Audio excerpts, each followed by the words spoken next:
Hello everyone, this is Moehawkman here, and I do need to apologize for not recording more often. I recently bought a couple bonds for my main account, and I was prepping for double EXP, so I wasn't exactly recording in my best interest, because normally I've been making free-to-play guides, but since I was playing members, I couldn't exactly do that, and I am sorry for that. Now this video is going to be more towards basic tips and tricks for when you become a member, whether you use that through bonds or you pay for it with real life money. And I'm not going to go into major details for like high level stuff because obviously if you've never been a member, you won't have high levels to do majority of the things that someone like me would be able to do. So before you even activate your membership, I would personally suggest that you do your own research on what you can and cannot do based on your levels. Like for instance, if you want to go kill a specific monster, there are recommended levels to do it and minimum levels to do it. Or if you want to do a certain quest that you think would give you good rewards or is a prerequisite for another quest,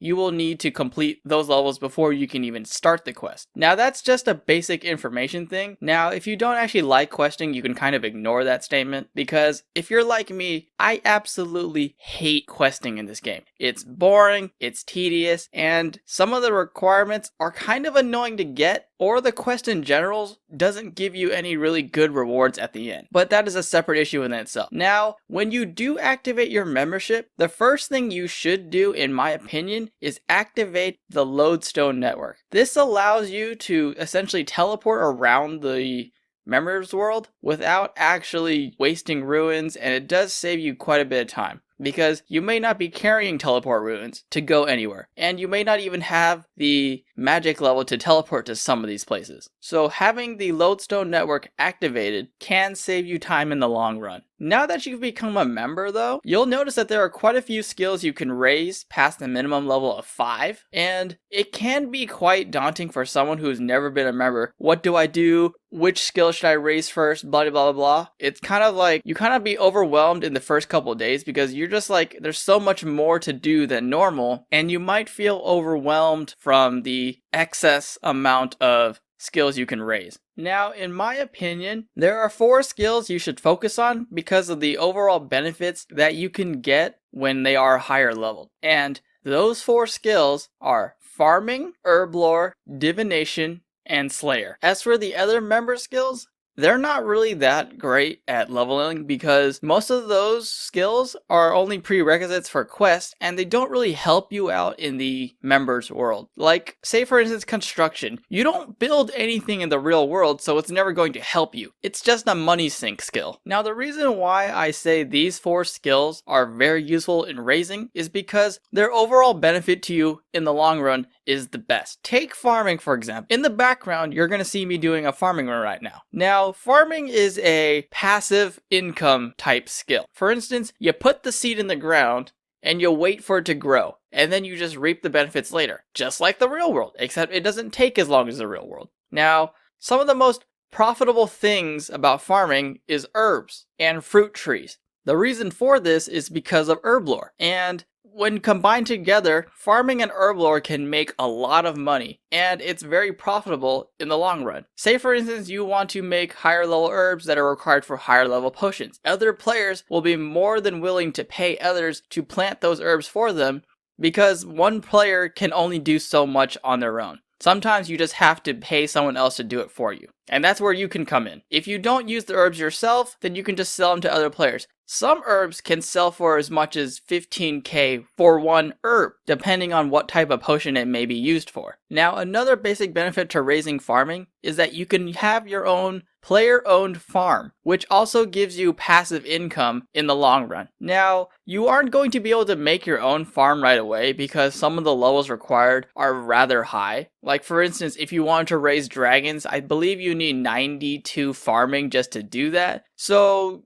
yeah, you're not going to have those right away. Now, one of the most basic tips I can give you to start off your farming is, first of all, if you have the Karamja lodestone activated, teleport to there. And right next to the lodestone, there should be 5 pineapple plants, each of them giving you 5 pineapples to pick. Now, you take those pineapples and you go to a compost bin and you stick 15 in there. You wait 45 minutes, you get 15 empty buckets, and you take out the super compost. Now you can do one of two things with that super compost. You either A, use it for yourself, or you can B, sell it. Now right now, the price is a little wonky because of double EXP, but they sell for more than 1k each. And if you do this continuously over a few hours and just keep going back and getting more pineapples and making more super compost, you can make quite a bit of money per day just doing this method because it doesn't take very long, and once you put them in the compost, all you're going to be doing is playing a waiting game, which means you can go level up other skills and then come back and take out the super compost again. Now it's time for the price check of my farming run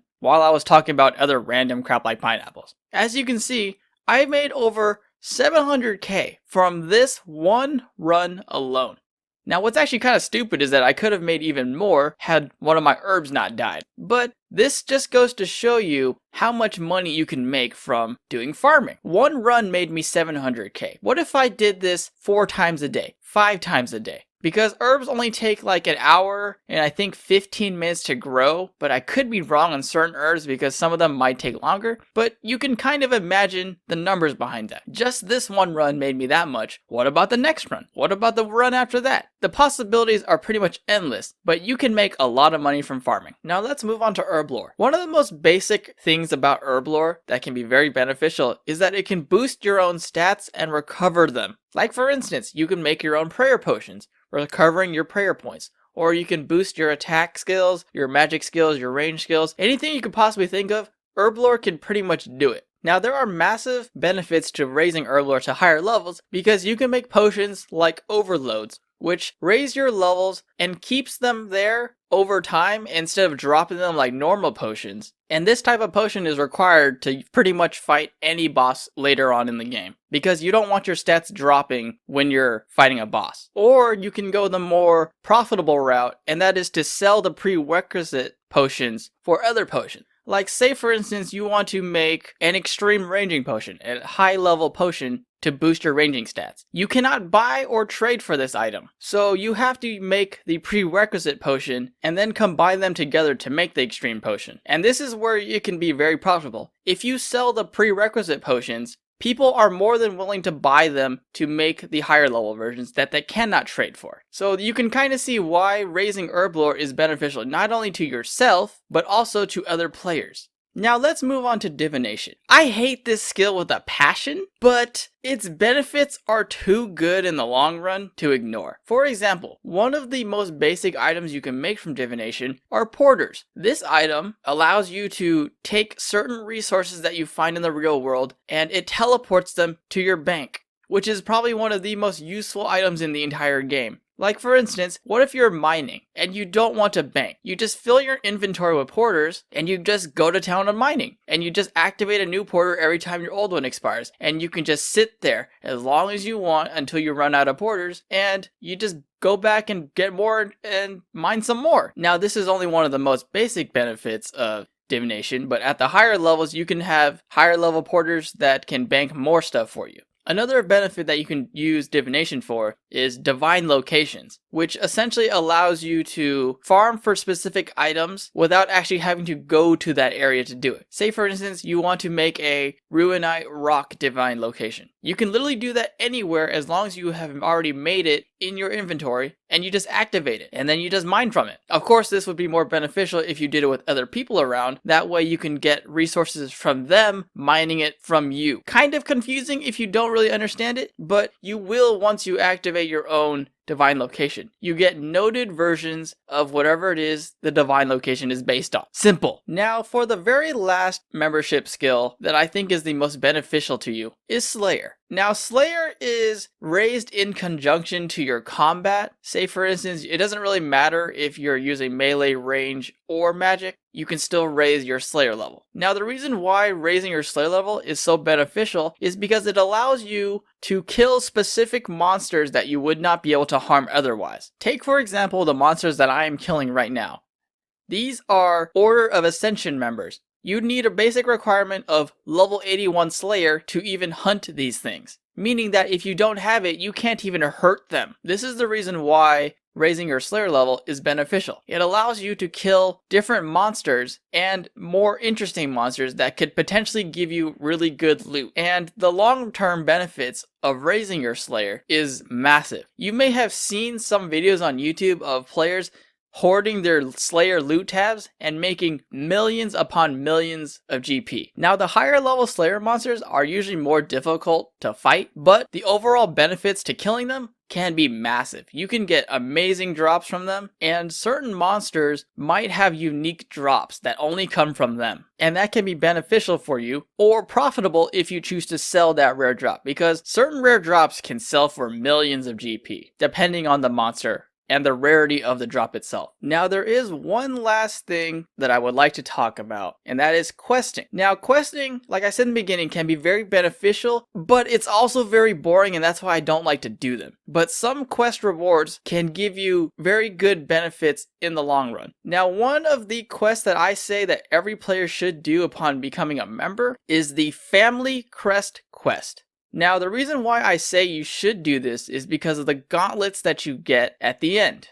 Now, at the end of the quest, you can choose between one of 3 types of gauntlets, but you can get all 3 if you're willing to pay the extra fee to do that, but only 2 of them are really beneficial to you. One of them is the cooking gauntlet, which allows you to not burn food as much, but those gauntlets become useless once you hit 99, because if you wear the cooking cape, you won't burn any food no matter what. But the other gauntlet that you can get is the smelting gauntlet. Now, this is more beneficial to you because, as you can see right now, I am making 60 bars at once because of these smelting gauntlets. And not only that, they are automatically banking into the metal bank without me having to press the extra buttons to do so. So in the long run, I am saving time by not only making 60 bars with one press, but I'm also not having to go through the extra effort of pressing the extra buttons to bank the bars and then having to re-smith again. So you're getting twice as much effect with half of the effort, which is very beneficial because in the long run, if you're making a lot of bars, you can technically just do this more AFKable than before, and it will benefit you greatly. Because making 60 bars versus 28, obviously you can tell the difference with one press. Why on earth wouldn't you want these gauntlets? Now, I would go into more detail about other quests, but chances are, if you've never been a member before, you won't have the other level requirements to even use those quests. But I may make another video in the future about those types of quests. And obviously this video isn't an in-depth guide on certain skills. Like, for instance, I didn't really talk much about where you can and cannot go with farming or herb lore or even Slayer. I may make an in-depth guide in the future, but there are already other videos on YouTube that do that exact same thing, and I don't feel like remaking content from another YouTuber that you can already just do it yourself by watching their video. But I might make that in the future if there are requests to do it and have my own personal insight in doing it. Anyways, guys, this has been your fellow RuneScaper Moehawkman. I need to go do the WEXP event now because I don't want to lose more time. But if you happen to be on and you want some advice from me, feel free to send me an in-game message. I should be on quite a bit for the WEXP event, so I should be able to give you any advice I can while I'm there. Anyways, guys, that's all from me. Have a nice day, everyone. Be safe, be kind to one another. Peace out.